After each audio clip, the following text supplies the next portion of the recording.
Chapter 46, Rehearsal.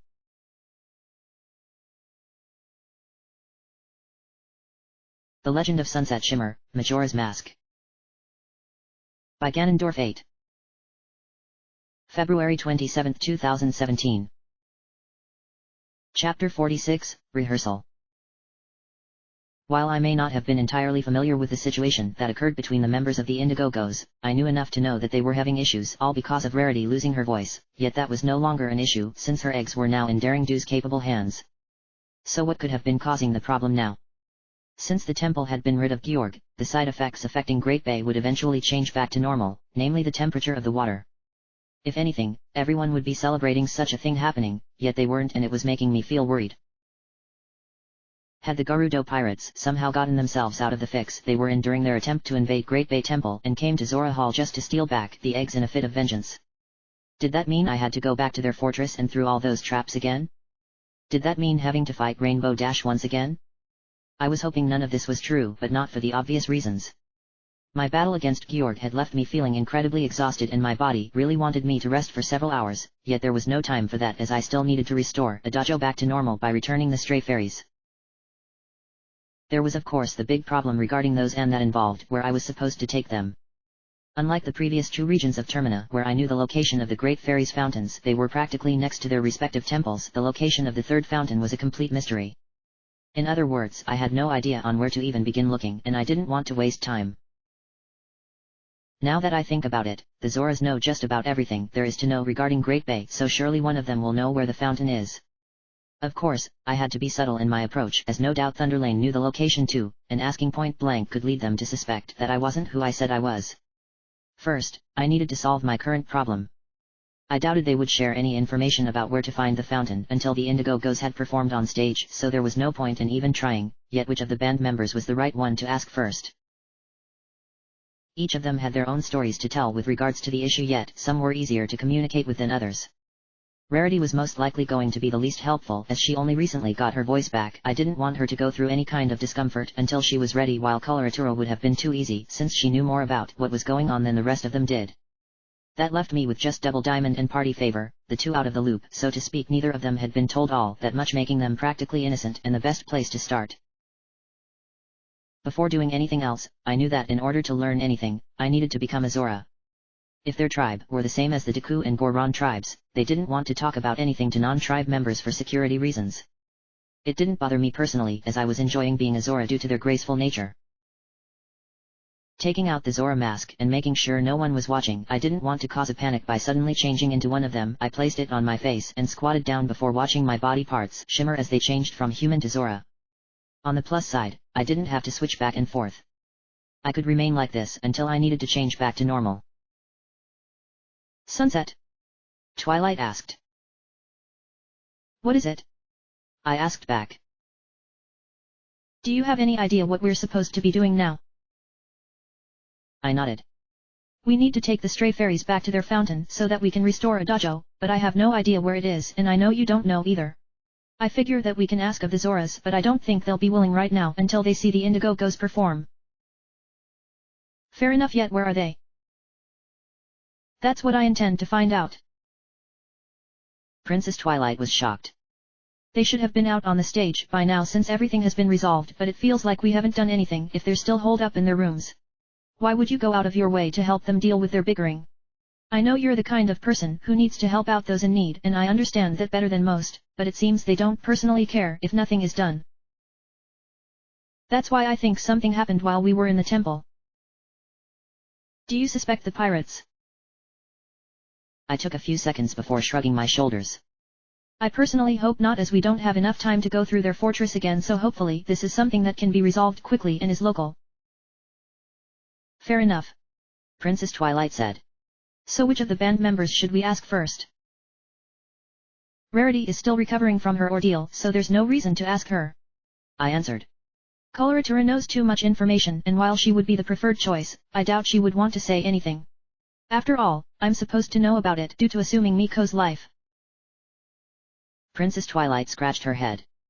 To be logical about it, Sunset, Coloratura would be the best person to ask because of what you just said, but I do understand why you feel she may not be helpful until we have a better understanding of what has really been happening around here. She then floated towards the door nearest to the main entrance before coming back over to me. Why not start with the Zora who shares the same room that Miko does? You need to look convincing to everyone else, and he did provide us with the initial hint that Rarity was special in this world rather than back in her world. You want me to act like a snobbish celebrity? Princess Twilight shook her head. I don't think that is what Miko and the other band members do despite their fame, so you can just be all casual about it. Besides, I know this isn't like me to say this, but it's not every day that you get to go around being someone famous, idolized by those all around you. I had to roll my eyes in response to that. Princess Twilight was famous for being a princess in Equestria, and while she never let it consume her way of life, other ponies treated her like she were a goddess or something. No doubt she never got used to it and insisted on them viewing her as being like everyone else. A part of me wanted to know what it was like to be adored by the masses, not in the twisted vein the Deslings sought, yet I knew such a thing would never happen to me. On the one hand, my past prevented me from ever becoming a princess as I abused my position as Princess Celestia's student. And on the other, I actually didn't want to have to go through being stared by so many eyes and not having any privacy. In a way, Her Highness was living both my dream and my nightmare. Still, I was surprised that she would go out and say that regarding the current situation. It's like she knew that I wanted to become an alicorn and wished to be adored by our fellow ponies given how difficult my life had been prior to changing it. Was this her way of giving me that which was beyond my reach? If so, then she knew me a lot better than I knew myself. While she could have been more open about it instead of being all cryptic, it could have been a princess-type thing. I did appreciate the kind words.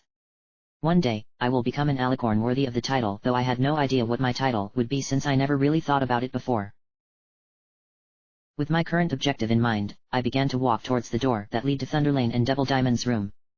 Along the way, many Zoras kept on looking at me, admiration flowing through their eyes, making me feel very uncomfortable, but then this was the kind of lifestyle Miko was used to. I really needed to address him by that name rather than continuing to use Thunderlane, though I was certain he never took advantage of it. When I reached the door, the same Zora from before was standing in front, though he said nothing and stood aside, allowing me to enter. Nothing had changed in this room since I was here last, though Devil Diamond seemed a lot more cheerful than usual. He kept on looking at a poster on the wall that described the upcoming Carnival of Time, and it didn't take me long to figure out the significance. I wished that I could tell him that the carnival was cancelled, but I chose to keep silent as it was something that Coloratura would have to ultimately reveal. I walked up to him and he smiled. Hey, Miko. Where have you been? I had to take care of problems in the temple. Devil Diamond was shocked to say the least. Whoa. You actually went there? No wonder the ocean has been slowly changing back to normal. I knew you were the heroic type, but never did I think you would go there. The only ones who would ever go there have a death wish or something. Still, it's vindication for me since it meant that I was right about Lulu being the guardian. He began acting smug, though he quickly stopped upon seeing that I didn't find it very amusing. Ahem. I always believed Lulu had a unique destiny, though it wasn't easy figuring out the signs. If not for you restoring her voice and awakening the giant turtle out back, I'd have doubted all reasoning. You heard her singing. When you've been around Lulu long enough, you know when she will do it. Suddenly it hit me. How did he know about the turtle? I had to ask him. How did you know that a turtle appeared outside? Lulu mentioned it after coming back inside. Devil Diamond answered. She was shocked at seeing that rock formation change into such a large creature, but it was the power of her singing that did the trick. Still, I wish she could get over what happened. My ears perked up upon him saying that. Hey? What are you talking about? Devil Diamond paused before answering. Something happened while you were in the temple, Miko, and well, you see. The thing is. I could tell he was trying to dodge the question, so I slammed my hands onto his drums, prompting him to almost jump out of his seat. Okay. I'll tell you what I know. Just don't scare me like that. Lulu came back inside and she looked like something had messed with her mind, like she looked vacant. Evan took her to her room and tried to see if anyone could figure out what was wrong, but she said she needed a few minutes to recuperate. Did you believe that? Devil Diamond shook his head. That's what Evan said when I asked, but I don't think he was telling me the truth. I don't get why Japas and I are always kept out of the loop when it comes to these things. We're part of this band too, and we deserve to know when something's going down. Though in this case you don't know anything as well, so at least we're not the only ones. I should speak to Evan. That would be the best thing to do. I was about to turn and leave when I suddenly remembered the Great Fairy's Fountain. Do you remember where the fairy fountain is? I was thinking of going there after the upcoming rehearsal, but I need a reminder. In my mind, I was sweating pretty badly knowing that I said that completely wrong. Double Diamond was silent at first, leading me to believe that I made a serious blunder, but then he leaned forward. Sorry, Miko, but I have no idea where it is. To be honest, I've never actually been there before. Was he serious? Did he honestly not know? I felt like throttling him for that, but I knew that wasn't the right thing to do. Perhaps Double Diamond knew someone who would know the location. Okay, so who would be able to tell me? I'd say Evan would know. Double Diamond answered. The look on his face told me that he wasn't sure about his answer, but I wasn't about to argue. I'm definitely sure she knows where to go, though I'm surprised you needed to ask me something that you've known for years. Maybe going through the temple gave you a rough time and you can't think straight right now. Oh well. Pay me no mind, Miko. I then turned around and began walking away when Double Diamond coughed, prompting me to look back. In his hand was a book that looked to be written in Zora script. You might want to take your diary with you. Hey? Why would I want that? You see, when I was cleaning up your part of the room, I sort of broke the ladder you use. What made you think that it needed cleaning? I thought it was a good idea. I rubbed the bridge of my nose and moaned. Never mind. Anyway, why would I want my diary?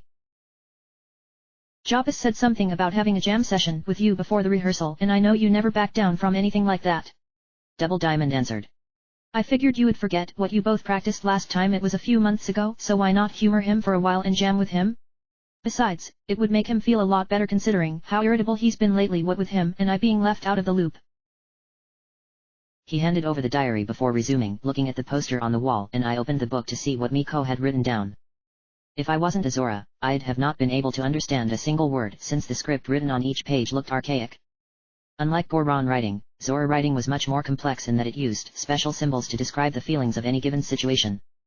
It seemed Miko loved writing in his diary, as most of the pages were filled with nothing but Zora script, though many pages also had rough drafts of songs, most likely penned by him, though their purpose was a mystery. Most of the pages talked about his life experiences, and I chose not to read them out of respect for his passing, but there were 2 pages in particular that proved interesting, and involved what he and Party Favor did regarding their jam session.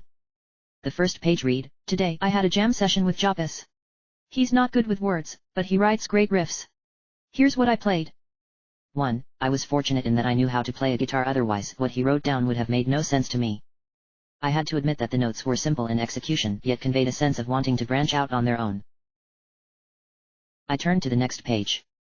Today, I had Lulu listen to my session with Jopis. She seemed to like it a lot. Lulu's a pretty great girl, after all. No wonder I felt strange whenever I was close to Rarity. It all stemmed from Miko's love for her, Lulu, though it appeared he held back his feelings. It felt like it was a complicated relationship, though it was unfortunate that it ended in tragedy due to what happened. I wondered if Rarity knew I wasn't him, or did know and pretended to be ignorant. I turned to the next page. Today, I had another jam session with Jopis. Evan was in a bad mood, cause the 2 of us are writing songs on our own. Here's what I played. These next notes were as simple as the previous ones, yet I suspected they would make more sense when played alongside Party Favor. I was concerned by what was written down regarding coloratura. Princess Twilight said that she was someone who was very approachable and loved her fans, getting a chance to talk to her as a regular pony. It felt weird knowing her counterpart in Termina had issues over wanting to be the only one allowed to write songs. She was acting like some kind of control freak. I turned to the next page to discover that it was the last entry, and while I didn't want to read it, my heart compelled me to go forward with it. Evan called me over this morning. It was something about Lulu. She was in a real rush. I wonder what it could be? By the way, it seems my lucky color this week is green.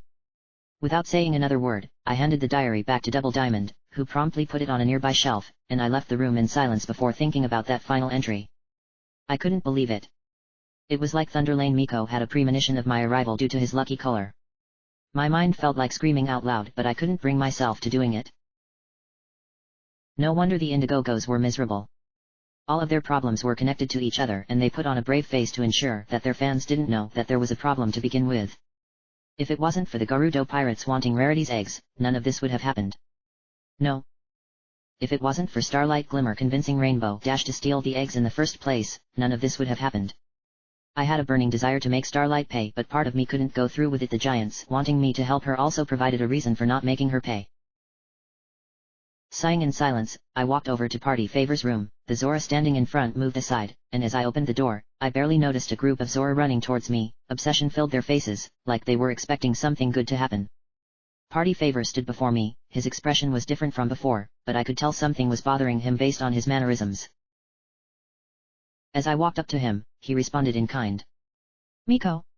I was wondering when you were gonna pay me a visit. His attempt at appearing happy proved ineffective as the tone of his voice gave him away. Lulu got her voice back and everything seemed good, but now she needs some rest after some kind of wicked deal that happened out back. Did it have to do with a giant turtle? Nah man. Party Favor answered, shaking his head. I wasn't able to get all of the details before Evan took her to her room, but she said something about seeing pirates and two strange creatures that seemed out of this world. Evan thinks she may have suffered from a slight spell after suddenly getting back her voice, yet I think there's more to it than that. Evan is trying to hide something again, and it's gotten both me and Tijo agitated to no end. We were finally about to begin our rehearsal when this act happened. Sometimes, I think being a member of this band is bogus. Can you really blame Evan for acting that way? Party Favor shook his head. No, I suppose not. Heh. You always knew how to remain calm in a situation, Miko. I've had practice. Word is out that you saved Great Bay by going to the temple. Party Favor said. Way to live up to your ancestors' legacy by doing whatever you did in there. I was planning on setting up some big party balloons in celebration, but with this recent stunt by Evan, I'm afraid I'm just not in the partying mood.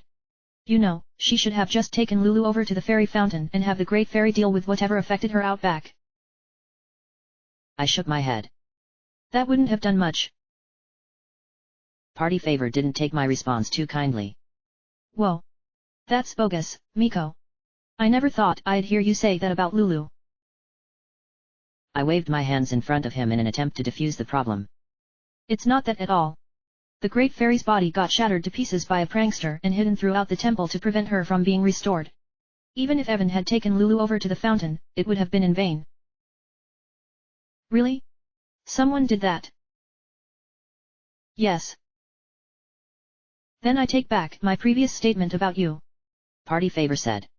I've no doubt you're on the level about the Great Fairy, Miko, since you've seen her more times than anyone else. All those fights with the pirates took their toll, so I guess Lulu will just have to recover from this issue on her own. Speaking of Evan, I was thinking that we need the right kind of song for our upcoming concert. I couldn't say anything to him about it being cancelled either, so I went along. Won't she come up with something?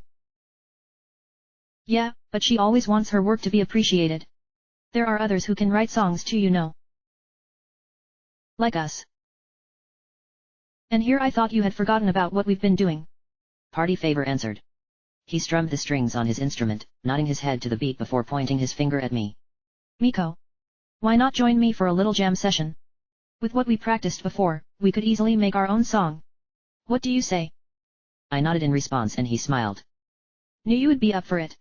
As always, I'll start off and you follow along.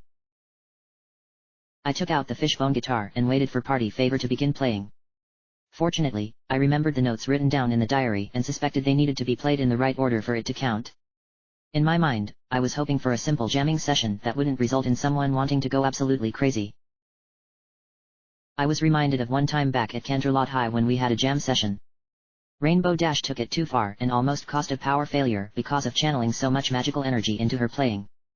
I'm surprised that the worst thing that happened was shorting out the light bulb in the band room. Party Favor began strumming a few notes before turning things over to me. I liked what he played, though it wouldn't really mean anything if I didn't respond in kind, so I did by playing the first set of notes from the diary. I panicked slightly because of not wanting to make a mistake, thus ruining Thunderlane's reputation, but I succeeded and he reacted by nodding before playing some more notes. This time I played the second set of notes with more confidence and Party Favor was really impressed with what we had. The two of us then began playing our respective parts together to create a melody that attracted the Zora I saw approaching the door outside. While I couldn't see what they were doing out there, I sensed that they were enjoying the jam session given what had been happening throughout Great Bay as of late. From my perspective, this was a delight and I didn't have to play backup. You could thank Rainbow Dash for that. I smiled. Now that was pretty good. Party Favor nodded his approval. It's got a good feel to it and I'm sure our adoring fans heard it outside. No doubt Evan would love to hear those notes herself but she's proud of her own work. She'd resent us for coming up with our own song and I doubt she would allow Tijol and Lulu to try it out because she didn't write it. If only there were a way for Evan to play it and not figure out that we were the ones who came up with it. I might have a solution. Really? Figured you might. I was planning on speaking to her anyway so I could get her to listen to what we came up with. Good luck with that, Miko. Party Favor said. If Evan likes our song then we'll perform it during the rehearsal and really wow the crowd at the carnival tomorrow night. I think this is the beginning of something big for us. You go on and speak with her and I'll keep on practicing until we go out on stage later. Leaving him to do exactly that, I put my fishbone guitar away, turned towards the door, and walked forward, eventually leaving his room and back outside in the main area. The group of Zoras had since departed, though they were close by as I could hear their giggling. Zora Hall was notorious for the echoes that bounced off the walls, yet my mind was focused on what was happening with Rarity. I had to go into the temple to rescue the giant, yet it appeared something happened while I was away. What Party Favor said about her seeing pirates and two creatures didn't make sense, but it was all I had to rely on. My heart wanted me to speak with Rarity as she knew what happened, yet I felt compelled to speak with Coloratura first as she knew the location of the Great Fairy's fountain. Plus, I needed to play the music Party Favor and I had concocted. How could I get her to hear it without making it obvious as to what was really going on? Having trouble with that jam session problem? Twilight asked. How did you know? I asked. I didn't need much convincing, Sunset. What can I do? I don't want to let Party Favor down. And you won't have to. I'm not sure I follow. You can perform the sequence you two played to Coloratura by playing as a human. Twilight said. I know it sounds weird since you need to be a Zora to access her room and then change back long enough for the song before becoming a Zora again, but the best thing you can do is to deal with the problem involving Rarity and asking Coloratura where to find the fairy fountain. Once she's answered those questions, you can perform that sequence. That sounds really convoluted. I know, but what other choice is there? I was about to make a counter-argument but ultimately chose not to say anything. In truth, I couldn't come up with something and instead resigned my fate by going along with what Her Highness suggested. I was surprised that she didn't suggest my other forms, though maybe that was because Gorons didn't like the water while Deku scrubs were looked down upon by the other tribes because of what they were. On the bright side, I now had a means of playing the melody that Party Favor and I created without tipping off Coloratura as to what his Party Favor intentions were. I just needed to come up with an excuse as to how I got into Coloratura's room as a human. Walking up to her door, the Zora standing out front gave me a salute before stepping aside. I thought it pretty odd that he would do that, but I wasn't about to start questioning his behavior. I had other things that needed taking care of. Entering Coloratura's room, she was standing in front of her piano and furiously writing stuff down on pieces of paper. No doubt she was writing down songs for the concert despite knowing that it had been cancelled. Only she knew this and kept it from the others, though from what I remembered, she did this as a means of trying to deal with the problems that had been plaguing Great Bay and Rarity in particular. Why was she acting like this now when peace had been restored and Rarity's voice was back? Something told me that whatever happened outside was involved. Just thinking about it made me feel mad inside for doing the right thing. If only I had been able to finish the temple a lot sooner, I could have protected Rarity from whatever happened to her instead of trying to figure out what was wrong. While I could reset time and save her, that wouldn't really change anything and it would label me as abusing the power I had been given just because I couldn't cut it. No. I intended on playing this out. Hopefully, I could get some sort of clue, and the best person to ask at the moment was standing right there with her back to me. I began walking forward towards Coloratura, my footsteps splashing about in the water, loud enough for her to hear and turn herself around to see me. Miko. I always knew you were a true hero, but I never thought you could pull it off. Coloratura said. So you heard about my exploits in the temple? I asked. Coloratura nodded. It's hard not to know, especially when the water slowly becomes the right temperature for us to swim about and the underwater creatures disappearing. Your ancestors are no doubt smiling down upon you for having lived up to their expectations. She suddenly turned her back and scrunched up some of her papers, tossing them aside with a lot of vigor before turning to face me again. I hope this doesn't mean you plan on focusing on your heroics instead of your music. We still need you as lead guitarist to serenade our fans with your usual brand of music. I needed to see you about something. That's funny, since I needed to see you. How coincidental. Allow me to start since this is important. Coloratura said. While you were inside the temple taking care of business, Lulu was waiting outside for you to return. She began singing to herself as a means of practicing to get her voice back in order when she said that something strange happened. She doesn't remember all of the details, it's like her memories of what happened outside have disappeared, but she said that the pirates and two strange creatures showed up. The pirates got washed up out back thanks to something they did, but these creatures are something new. Creatures? Coloratura nodded. Lulu said they looked like demonic monsters, but she couldn't go into details. Anything else? Coloratura shook her head. She can't remember anything else, and when I tried asking, she just asked me to take her to her room so that she could rest for a while. She turned around and slammed both hands down on the keys of her piano, almost crushing them from the force of her pounding. Gah! Just when it looked like things were looking up for our band, this had to happen. What in the world could be going on out in the world that the Indigogos have to suffer for it as a result? I walked up beside her. I don't know, but you can't let this get to you. I placed my hand on her shoulder. Why don't I talk to her about it? If anyone can get through to her, it would be me given how close the two of us are. Yes, I suppose you're right. Coloratura said, breathing softly. Lulu has liked you for as long as anyone can remember, and she always says you're a great listener. If you can convince her to go through with the rehearsal, we can get things set up and perform for our fans. I know the concert is getting cancelled and all according to what Miss Toto told me through her message, but I don't want us getting rusty.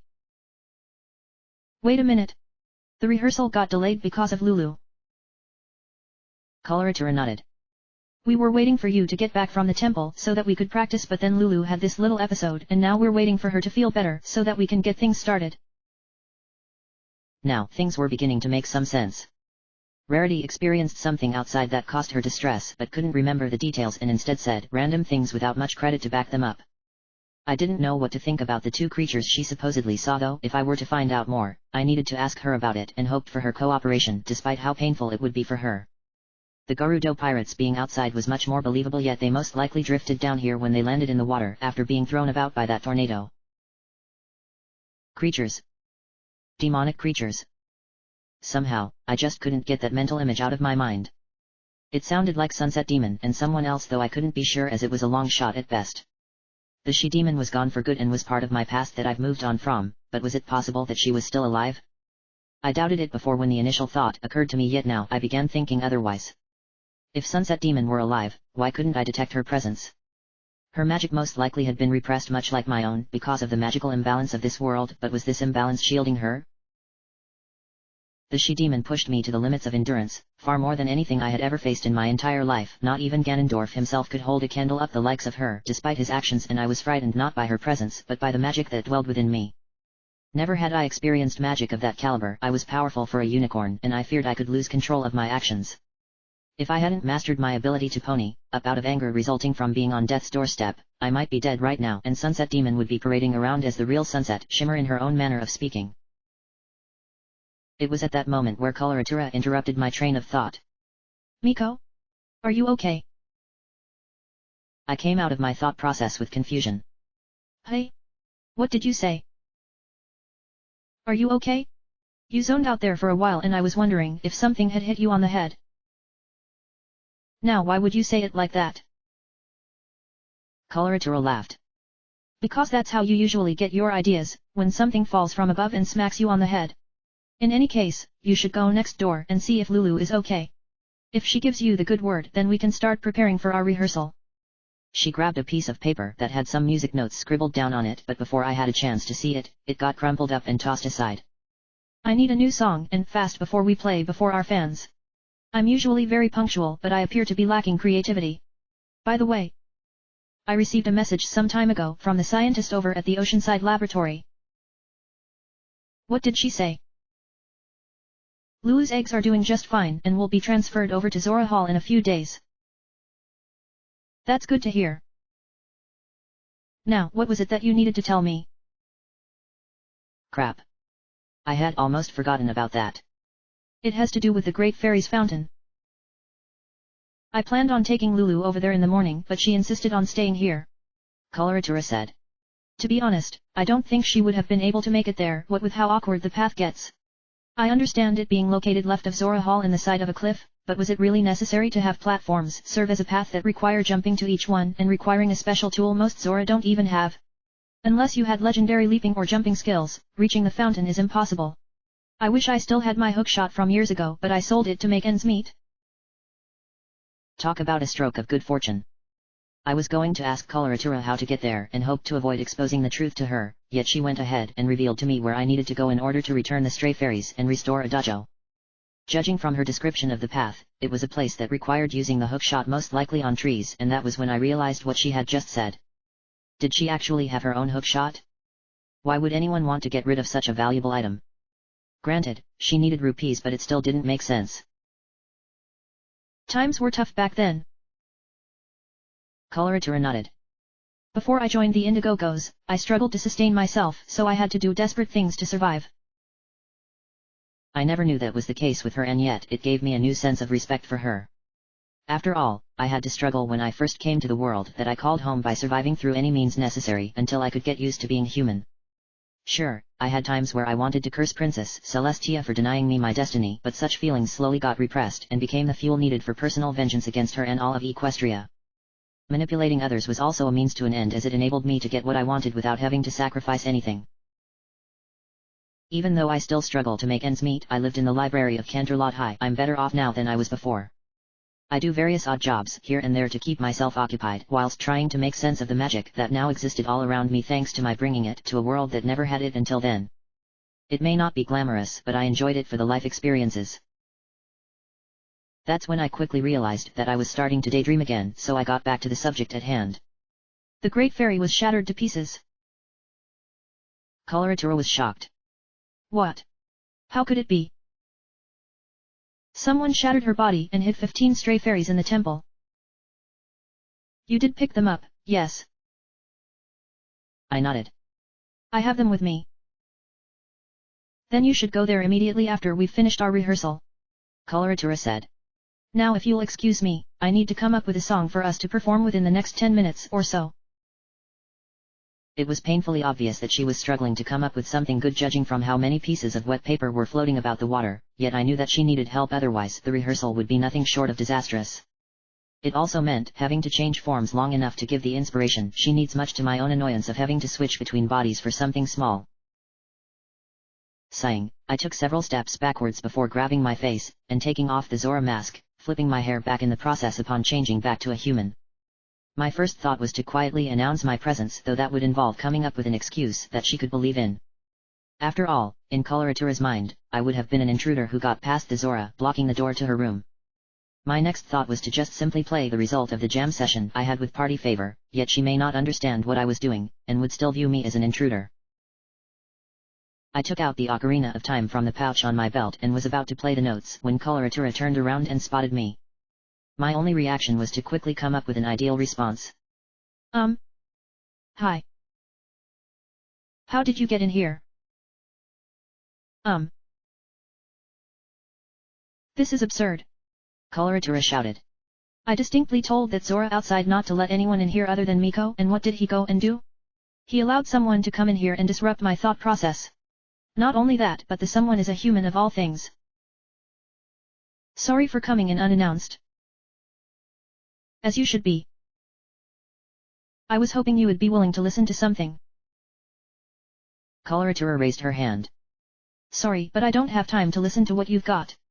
I need to come up with something for our rehearsal in about 10 minutes, and my lead guitarist is off comforting our lead singer next door, though I'm surprised he slipped out the door without making a sound.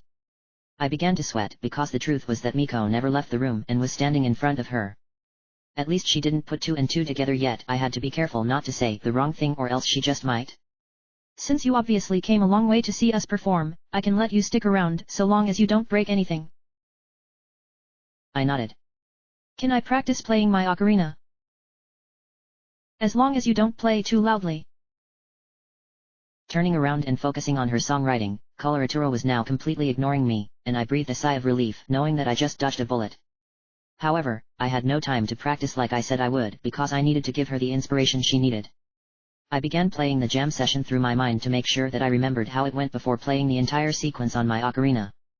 It didn't sound as good as I hoped, yet it seemed to have had an effect on Coloratura. She lifted her head and tilted it to the side upon hearing my song and began thinking. That song.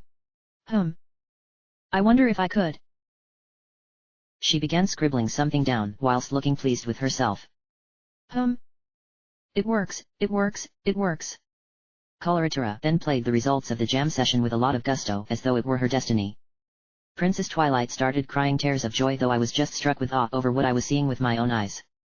I had heard from Her Highness that Coloratura was quite the piano sensation in Equestria, and this definitely proved it. And when she finished by striking the final keys in epic fashion, there were no words to describe how I had been floored by such grace. Wow! I said quietly. Not bad. That's a pretty good song I just made up. If you say so. You're not thinking I'm stealing your song, are you? Coloratura asked. I shook my head. Well, I'm sorry if that's what you think. If it will make you feel any better, I could adjust the tempo a little and throw in a couple of other tweaks until it's become my own creation. You know, you've got a good sense of melody. We'll play my new song at our upcoming rehearsal and maybe even during our next show. If that still doesn't make you feel better, then take this. Thanks for the inspiration. She handed over a piece of heart that I immediately took and felt the warmth coming from it enveloping around me.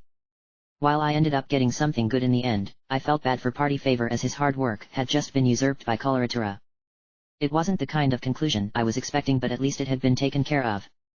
Now all I needed to do was deal with Rarity, perform in this rehearsal, and visit a dojo so that she could be restored.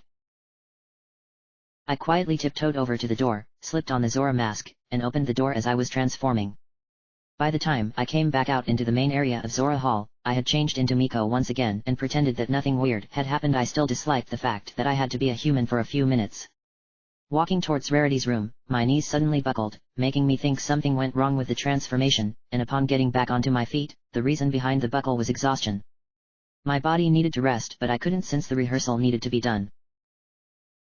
Walking up to Rarity's room and watching the creepy Zora from before running away and opening the door, I walked inside, and sitting on a fancy-looking seat was Rarity, who immediately smiled upon seeing me enter. Miko. I was wondering when you would come and see me. Rarity said. Sorry for taking so long. No doubt you were busy talking to the others about what happened to me. How did you know?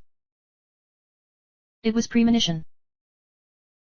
I could tell what she was getting at, but I couldn't return the affection, sadly, as I wasn't the person she thought I was. You mentioned something about an encounter that happened outside after I left to go to the temple. Rarity nodded. I do not remember much because of something strange that affected my mind, but what I do recall was seeing the Gerudo pirates washed up on the shore outside, yet it was the strange creatures that have been burned into my memory. What kind of creatures were they? I do not recall their appearances. Rarity answered, grabbing her head as though she were in pain. I feel like my mind has been turned inside out, resulting in my current condition, yet the creatures I saw didn't look to be altogether human. Were they demons? Rarity was taken aback by my question. Demons? Here? In Great Bay? I cannot recall what they were exactly, darling, but I wouldn't call them demons. Nothing like that would be seen around the ocean. If anything, the only place one would find demons, or anything similar to that, in Terminal would be in that one region where nothing exists anymore. Heaven forbid that anything that lurks there ever came here. While her answer wasn't what I was hoping for, it did give me an idea as to what was to come in the final region. It sounded like it was a place where no one lived aside from monsters, yet surely there were some people living there. I thought about asking Rarity anything else about it, but refrained as I felt she wouldn't want to think about it. Besides, she sounded like she didn't know much anyway, as she didn't provide a name for this final region. But back to the matter of what she could remember seeing outside, I was certain that Sunset Demon was what Rarity saw, but now I wasn't so sure about that. Why couldn't she recall what happened? I've heard of some people experiencing a mental block when they see something that scares them, but this wasn't the case at all. Rarity saw something and now no longer could remember what it was. I smelled a cover-up of some kind. Yet that wasn't the only thing I sensed. I was surprised actually that no one ever thought to sniff her, considering she was giving off a weird smell, though it may not have been appropriate. I sniffed a few times and immediately cringed without her noticing, my suspicion being proven correct, though I needed to talk to Princess Twilight in private. Perhaps Her Highness also sensed the same thing, perhaps even more so than me, since she never stopped doing that kind of thing. In any case, I couldn't tell Rarity what had happened to her, otherwise she could freak out and things would only get worse. Instead, I knelt down and looked her straight in the eyes, her smile making me feel better. Whatever you saw out there is gone now, so don't worry about it anymore. You've been through plenty already, Lulu. It still felt weird using Lulu instead of Rarity for her name. I am sorry for worrying everyone. If you would like, we could postpone the rehearsal until tomorrow so that you can rest. Rarity shook her head. No, I will be alright, darling. Our fans want to see us perform before we leave for Clock Town, and I for one do not want to disappoint them. I was hoping that we were going to perform our most famous song, Ballad of the Winged Fish, but Evan has been busy trying to come up with something new. Unlike our fans, the people of Clock Town are very particular with what they deem as music, so we need to wow them with something fresh. There is something I need to tell you, I said. I had to inform her that I would need to leave after the rehearsal, but I didn't want to give her the wrong idea and make her think I was never coming back. Technically that was true, since none of this would matter upon resetting time, but I wanted her to know what I intended on doing. When we've finished with the rehearsal, I need to visit the Great Fairy's fountain so that she may be restored. That is understandable, Miko, though I do not see why you needed to be so formal about it. There's more. Oh. Once I've finished there, I need to leave Great Bay for a time so that I can help save Termina. Rarity's expression upon hearing my words was exactly what I was expecting, yet I didn't expect her response to be what it was. It has to do with the moon falling, yes? You do not need to say a word about it, Miko. Most of the Zora have ignored it, but I know that it is a sign that our world faces a threat unlike anything it has ever felt before, and that you must go forth to save it. Fate has chosen you for a greater purpose, and I for one will not prevent you from seeking it out. Rarity. Rarity? That is a strange name, but it feels right to me somehow, like it was a name I was associated with in another time, in another world. Rarity said. Crap. Did I just say that out loud, and even after going so long calling everyone by the names they went by in this world? I felt embarrassed to no end, yet Rarity was perfectly fine with, as though she knew things weren't supposed to be this way. Could it be that her element of generosity had come forth but in a different manner? In any case, Miko, I will tell the others what it is you must do, and I will make certain they understand. Thank you. Promise me that you will perform at the concert tomorrow. I nodded my head, even though I knew deep down that such a thing wasn't possible.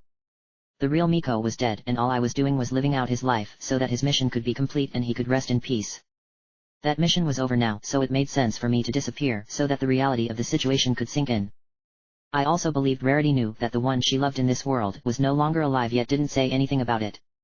In her heart, she didn't want this to end but knew it had to. Getting up from her seat, Rarity took a few steps forward, though she lost her balance, prompting me to catch her. I didn't care if this was intentional, as I didn't want her to see her hurt herself, but she insisted that she was fine and wanted to get the rest of the band together for the rehearsal. While my own body wasn't faring well as a result of my own exhaustion due to lack of sleep, I could keep going until the rehearsal was over. Who would have guessed that the next one would be so close? Midnight Sparkle asked. While I am not thrilled with having to deal with that one, I must agree that her being in the same general area does make it easy for us. Sunset Demon said.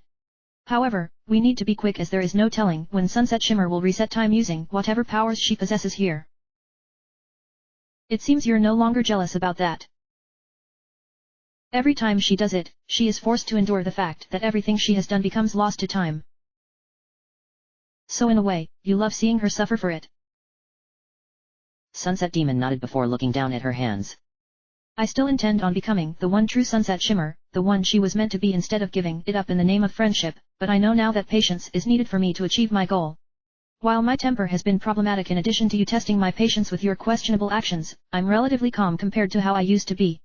Sunset is someone who must use power to make her dreams come true, cast aside the weaknesses of friendship, caress power like it were her own child. Power isn't everything, you know. It's the only thing I know. Sunset Demon said. I exist because of her desire for power. That does make things all the more interesting. Sunset Demon suddenly lurched forward, grabbed Midnight Sparkle by her neck, and lifted her up. You are going to listen to me as I will explain this just once. I have put up with your mannerisms so far because of what you did for me when we first met, but there comes a time where I can only take so much before needing to step in. You are free to do whatever it is that involves that other girl, but do not incur my wrath. I may be calm right now, Midnight Sparkle, but that calmness can snap just like a twig. The she-demon's eyes then glowed a bright yellow signaling rage.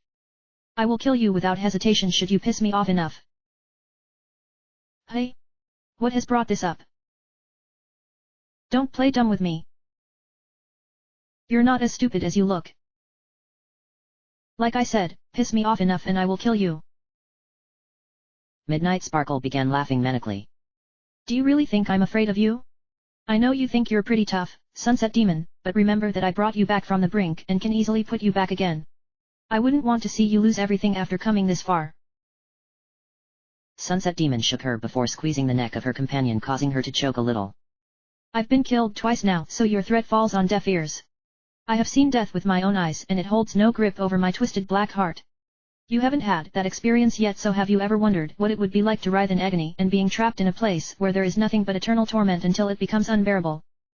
Midnight Sparkle shook her head, rapidly causing the she-demon nothing but amusement while loosening her grip. This is your one and only warning, Midnight Sparkle. Deeply noted. Let's continue what we came here for, Sunset Demon said. She then slammed Midnight Sparkle to the ground and stepped on both of her wings. Before this is all said and done, you are going to share everything with me regarding that device of yours. I don't care what you say in protest, but I will know all. She bent down until her face was mere inches from her companion's now frightened face. Remember what I said. Let those words forever be burned into that nightmare you call a mind. Midnight Sparkle began coughing. Gasp. You didn't have to be so serious with the choking, but I understand now. I'll tell you everything when we've finished our business here, since this the last one we need to see before going back to that wasteland in the east. She got back onto her feet, wiped off the dirt from her outfit, and took to the sky, followed closely by Sunset Demon. Pinkie Pie may be a different person here, but her bizarre personality still exists. Because of this, we don't need to spend much time getting her to display something related to her element of harmony. The two demons then took off from their location and began making their way towards the Oceanside laboratory. Along the way, Midnight Sparkle explained that the magic she used to erase all memories of their presence had an unfortunate side effect due to it being weaker than it should be. Rarity, Rainbow Dash, Derpy, and the other pirates would remember some aspects of what happened, though they would struggle to recall exact details. Unless they spoke to anyone who could understand what they were getting at, the encounter would be nothing but a dream. Sunset Demon was annoyed that the magic didn't work exactly as intended, but there wasn't much that could be done about it. Until Sunset used her powers to reset time, they had to hope that she didn't figure out that they were around. They knew that she would have spoken with Rarity on the principle that she was her friend, and if she could remember enough of what happened, Sunset would know of their presence and do what was necessary to stop them. Sunset Demon personally had no problems with that, though Midnight Sparkle insisted that they maintained hiding until everything was in place. Above all else, they needed to make sure not to incur the wrath of Ganondorf, something Sunset Demon herself insisted given her prior experiences. For the two demons though, having to traverse about the land in such secrecy was something they didn't want to have to do, but had no choice when it became apparent to them that their magic had been restrained because of unseen forces pervading Termina. If they had been capable of using the full extent of their magic, this world would have fallen in a short amount of time, but instead they had to rely on more subtle means to expand their agenda. When the Oceanside laboratory came into sight, Sunset Demon pointed out the red balloon that Pinkie Pie was attached to and promptly popped it by flying up and using the nail on her pinky finger, causing Pinkie to fall down to the ground, her knees buckling as a result of the impact. Again? Who decided it was a good idea to pop Tingle's balloon again? Pinkie Pie asked. We made that choice, Sunset Demon answered as she and Midnight Sparkle landed. Gasp. You two.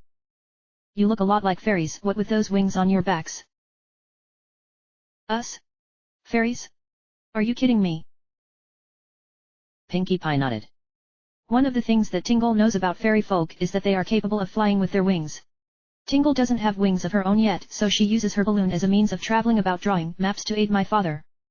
She ran around both demons, checking out every last thing she could, making Sunset Demon very uneasy until she returned to her prior position. You two are the strangest fairies I've ever seen, and you in particular remind Tingle of Miss Fairy, who paid me a visit some time ago. Who is this Miss Fairy that you speak of? Midnight Sparkle answered. A fairy, silly. What did this fairy look like? She was a human dressed in green. Midnight Sparkle and Sunset Demon looked at each other and nodded before the former looked back at Pinkie Pie. That definitely sounds like someone who would be a fairy since they were dressed in an attire they are known for. I am surprised that a fairy folk would be out here by the ocean rather than in the forest. Tingle never thought about it that way. And now you can. Are you here to buy one of Tingle's maps? Is that so? Midnight Sparkle asked. My companion and I would like to purchase one of your maps. Pinkie Pie was about to celebrate in her usual style when her mouth suddenly had a finger placed over it to silence her enthusiasm. Not so fast, my excitable friend. In exchange for us doing that for you, you must do something for us, but you needn't worry as it won't be difficult. And before you can say anything in response, we won't take no for an answer. Does Tingle have a choice? In a word, no. After leaving Rarity's room, she and I made our way over to Coloratura's room to inform her that the rehearsal could finally get underway. While she wobbled a little from her ordeal and insisted she was okay, I took it upon myself to help her along, to which she was appreciative. Despite everything that had happened since returning from freeing Dean Cadence, I could take in the pleasure that peace had been restored, even though it would soon be dashed upon resetting time. For the moment, however, I was satisfied with how everything turned out, despite Rarity witnessing something she wasn't entirely sure about. The smell I sensed coming from her body took me a while to figure out, but I knew that it was equestrian magic, yet how was that even possible here in Termina? Magic from the world of my birth had been repressed here unless some kinds could penetrate this unusual barrier, and yet it would explain why my friends were displaying the essence of their elements despite not realizing it. Princess Twilight was the only one whose element had not made itself known here, though perhaps Twilight Sparkle's version would appear instead? It was unfortunate that I lacked an element, so in that sense I was lonely. In any case, I still chose to keep it a secret from Rarity and instead consult with Her Highness. If she could smell the same thing that I was, then it would give me credence to my assumption that Sunset Demon was in fact still alive, or it could be just a coincidence that had nothing to do with her. When we reached Coloratura's room and Rarity explained everything, Coloratura accepted the fact that I had to leave immediately after the rehearsal and would say nothing more on the subject. She had also finished writing the song that we were to play during the rehearsal, though I knew deep down that Party Favor wasn't going to like it. Rarity and I opted to help move her piano to the stage in the center of Zora Hall, but she insisted on doing it herself, though I couldn't even begin to imagine how she would pull it off. Speaking of Party Favor, Rarity and I paid him a visit next and explained the situation. He didn't like the idea of me leaving, especially with the concert coming up, but knew that this was what fate had in store for me. He sighed, accepting that this was meant to be, and said we'd meet him on stage ready to rock Zora Hall. Finally, we walked over to the room shared between both Double Diamond and Thunder Lane, and he was thrilled at the prospect of getting to use his drumming skills on a new song written by Coloratura. Again, we opted to help him move his drums, but he was insistent on doing it on his own.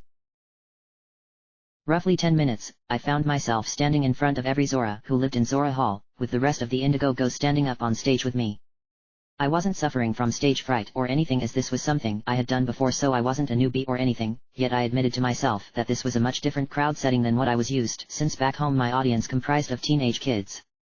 Still, the entire band were ready to get started and I had no intention of letting them down. Thank you for being so patient with us, Rarity announced to the cheering crowd.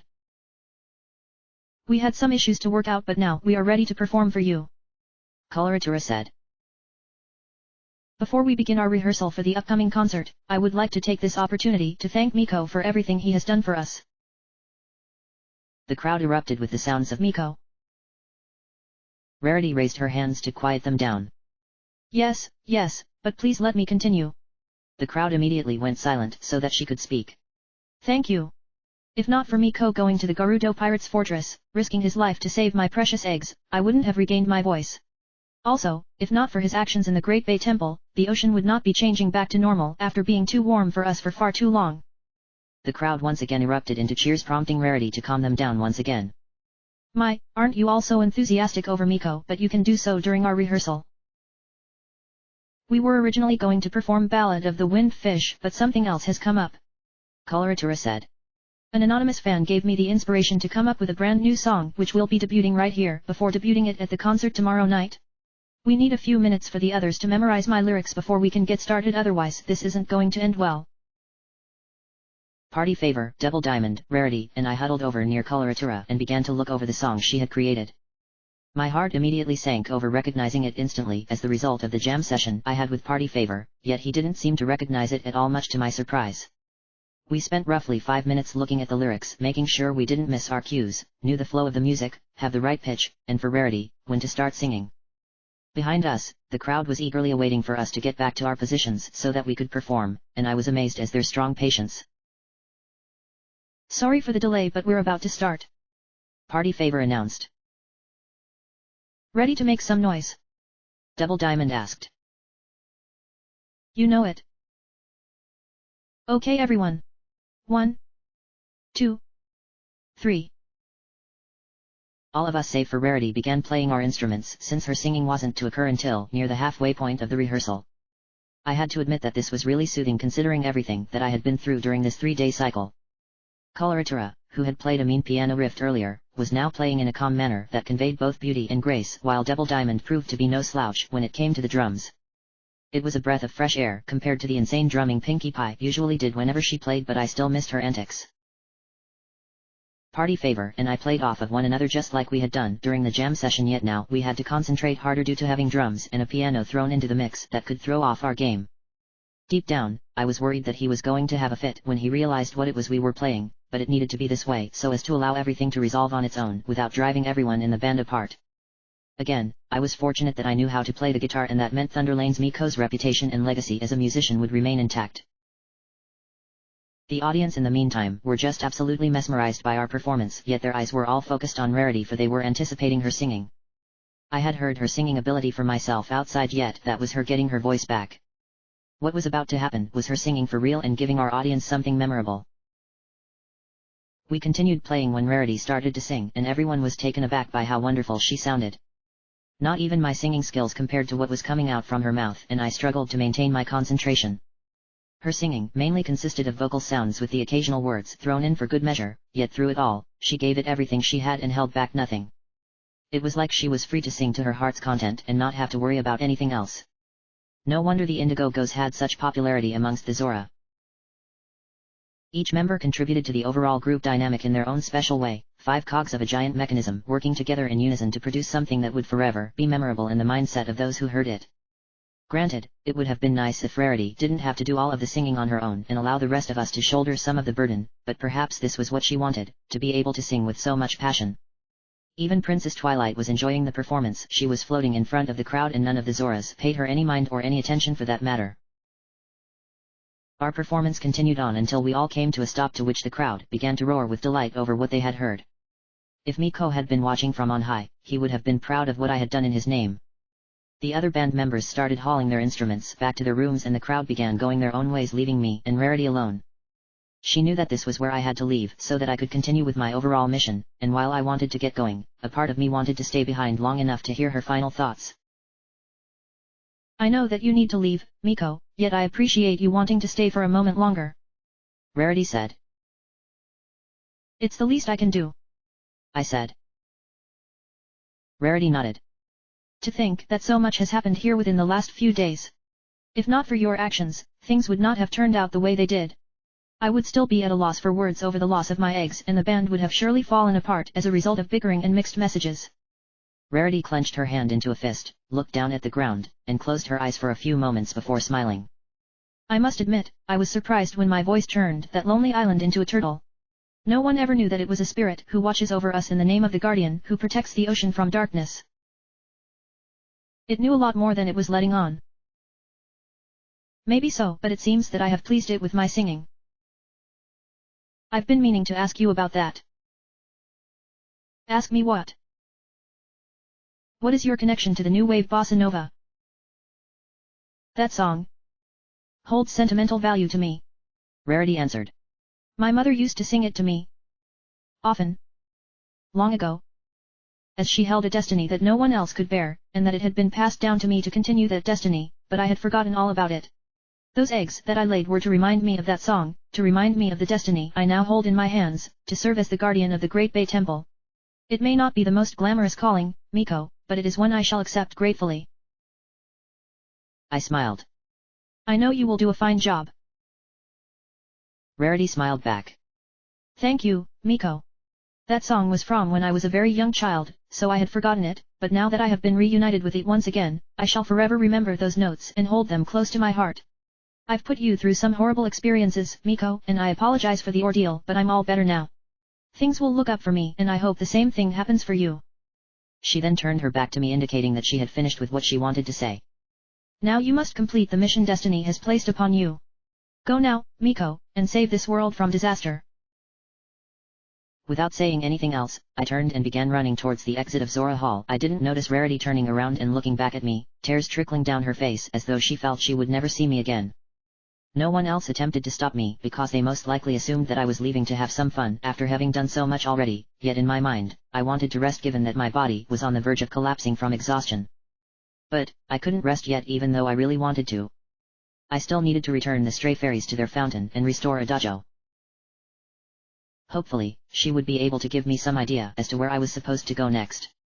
I mean, I knew that I would need to go to the final region located east of Clock Town, but I wanted to know precise details so that I wouldn't waste any precious time.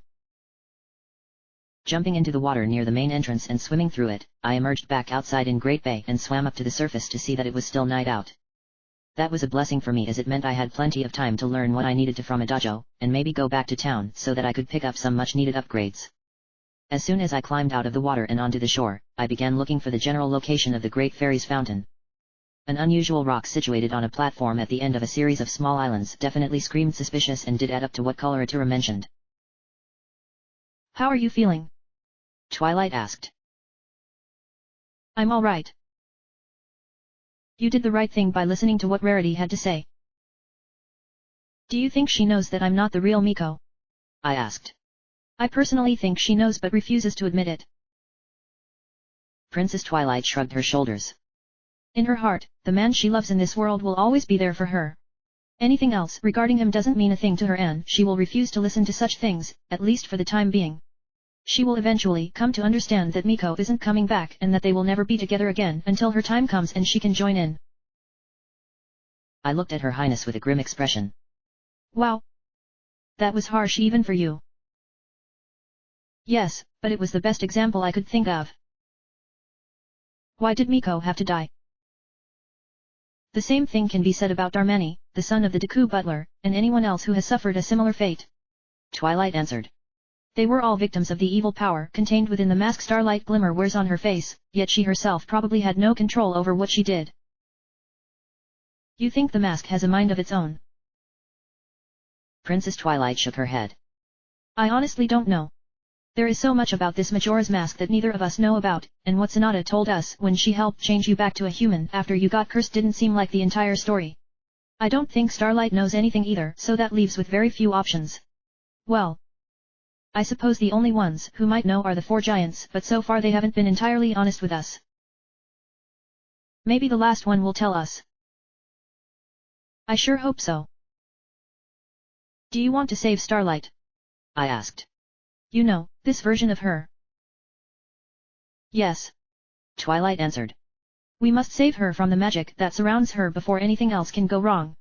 Speaking of which, I know that you sensed something off about Rarity when you were talking to her earlier. I was hoping you had noticed. Princess Twilight nodded. It was very faint, but I sensed equestrian magic surrounding her body. Judging from her lack of being unable to recall what happened while we were inside the temple, she had her memories erased through magical means. I was surprised to say the least. How is that possible? Some equestrian magic has managed to seep into this world but at a reduced cost. Meaning? Whoever used that magic on Rarity and the others must have known that it wouldn't entirely erase her memory of what happened, resulting in images that don't make sense to her, and I'm betting that Rainbow Dash and the other Gerudo pirates are going through the exact same thing. Twilight answered. I'm not familiar with memory erasing magic. It's something Princess Celestia never taught me, so I had to find out for myself. Twilight said. She never teaches her ponies any magic that they could use to either harm other ponies or themselves. Memory erasure is very potent but requires absolute precision if you want the target to forget certain events, otherwise you might erase too little or too much memory resulting in the pony becoming nothing short of a quivering jelly. I feared that Rarity had succumbed to the kind of fate that Princess Twilight had mentioned. I wished she hadn't, but she reassured me that Rarity seemed to be okay despite having her memories erased through magical means. If this was the work of Sunset Demon, why try to cover her tracks instead of making her presence known? I knew she wanted to do everything she could to assume my life and take me down a dark path where I would embrace power and abandon my friends, but why not just come out with it instead of hiding in the shadows like a coward? Was she afraid of me? Or was she waiting for something to happen? But, if it wasn't the she-demon, then could it have been? Since it was equestrian magic, it had to have been done by someone who was a native of Equestria or at the very least had knowledge of our world, yet aside from Princess Twilight and myself, everyone else was living out the lives of the characters living in this video game world. That meant Sunset Demon wasn't traveling alone. Rarity did say there were 2 creatures she saw outside and had someone with her who knew about equestrian magic, but without any actual proof, I could only come up with theories at best as opposed to actual facts. Turning my attention towards returning the stray fairies, I walked along the beach until I reached the small islands I needed to use to make it over to the fountain. Unfortunately, it meant having to become a human for a brief period. One of the islands was too far to reach through jumping and required use of the hook shot before becoming Azora again, much to my annoyance, but something else caught my eye. Why was there a random door embedded into the cliffside? Could it lead to somewhere useful, or was it just completely random and served no purpose other than being there? Since it was on the way to the fountain, I was going to find out momentarily. Jumping across the small islands until I reached the door, a sign outside read that this was a place that had only recently opened for business known as the Ocean Fishing Pond. I remembered doing a spot of fishing during my previous journey, though the details were fuzzy given how I was doing other things at the same time. Since time wasn't on my side and my body was really desperate for rest, I chose to continue going by walking past and jumping onto the next island and continuing to do so with the others until I stopped. Grabbing my face, I pulled off the Zora mask, flipped my hair back, and switched over to the hook shot. From there, I aimed at the tree on the next island, fired the hook shot and sailed across once the chain had struck its target. All that remained was a series of small hops across a questionable rocky outcrop of platforms until I reached my destination. One slip-up meant going back and starting all over again, so I carefully stepped across by extending my legs so that I wouldn't run into any risks. That was awkward. You would have done it too, Twilight. So, I take it that the Great Fairy's fountain is behind this rock? Twilight asked. Before us stood a large boulder that was obviously blocking the entrance, though whoever put it there wasn't being very subtle.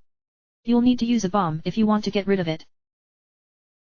I checked my items and discovered that I didn't have any. Sorry, but I didn't pick any up. You do have the alternative. I nodded because of knowing what Princess Twilight was talking about. It's been a while since I last used it, but I guess it's going to be used again. I took out the blast mask and held it firmly in my hands. Bombs were an important item from what I had discovered, yet I never seemed to have any on hand because of losing them when resetting time back to the start of the 3-day cycle, yet this mask sought to act as a substitute, though it was costly. Guess I've no other choice but to blow myself up. Placing the mask on my face, I walked up until I was right in front of the boulder and detonated the mask. Boom. Sunset. Are you okay? I wheezed to signal that I was fine. I should have raised my shield for that one. Are you hurt? I shook my head. If anything, I'm just miffed that I didn't use an actual bomb. Now that the boulder has been removed, we can go inside and return the stray fairies, but first let me change back to Azora because it's appropriate. Putting the blast mask away, hopefully, I wouldn't have to rely on it again. I took out the Zora mask, placed it on my face, and watched as my body once again shimmered as it changed from human to Zora, though this time there was a scream involved, something that hadn't really happened since initially putting it on after healing Thunderlane's soul. In any case, upon finishing my transformation, I walked into the fountain and came upon the same beauteous sight that I had already gotten used to after seeing it 3 times. A blue tint was here this time around, and it actually gave off a soothing vibe. Before I could appreciate it even more, the stray fairies leapt out of my body, merged with the others who were floating about, and a Dojo Dazzle appeared before me. This version of her was wearing a blue-colored gown, blue-colored hair. No matter what colors she had, she still knew how to make it work. A wonderful smile, and a gaze that proved to be rather piercing. Thank you for restoring my broken and shattered body to normal. Dojo said. Which of the great fairies are you? I am known as she who represents the force of courage. Makes sense since I've seen magic, power, and wisdom already, I said. But, what about the last great fairy in the final region? Dojo giggled. That will be a secret for you to discover on your own, kind young one. I know that you have endured much hardship since coming to the ocean and that your body is begging for you to rest, but first I would like to bestow a great gift that should prove most useful for the coming trials. She cupped her hands together and a glowing blue light suddenly appeared in between. You have struggled in maintaining your life energy, so now I can provide you a means of relieving you of pain. I accept. It is not a matter of whether you accept or not. Adagio said. You were destined to receive my aid and now you shall have it. The light left her hands and enveloped all around me with its radiant glow, and I suddenly felt really strange. I couldn't tell what it was straight away, but something was happening to my body to make it more durable, like I was wearing an invisible suit of armor. The sensation was so strong within me that I couldn't hold it back, and I raised my hands in response, letting out a loud cheer, Adagio giggling over my actions, my immediate blushing over how I had just embarrassed myself. Yet she dismissed my humiliation by saying that it was only natural for me to want to celebrate receiving a power courtesy of the Great Fairy of Courage. I feel strange. Adagio giggled again. It will take time for your body to become adjusted to the power that it has now received, but you will find it will become very useful to you almost immediately, young one. I have enhanced the defensive capabilities of your body, so now you will take half of the damage that monsters inflict upon you. Do not think that this will make you invincible, as the evil creatures will still cause you great pain. Now that we've gotten that out of the way, I was wondering if you knew where I should go next. Of course I know. That doesn't surprise me. There is much for me to discuss with you, small one. Oh. I am aware that you are seeking out the ultimate power. Adagio answered. It is a power that many have sought to claim as their own, and no one has ever succeeded because of succumbing to the insanity locked within it. Should you claim this mask as your own and you fail to control the power, you could very well die as a result. Tell me, child. Are you sure you want this power? I will not judge you if you say yes, but know that it can poison even the strongest of spirits, tainting them with evil until they lose their identity and become nothing but a soulless vessel that cares only for power. Is this what you really want? 1. The diary entries are as they were depicted in the game. End of chapter.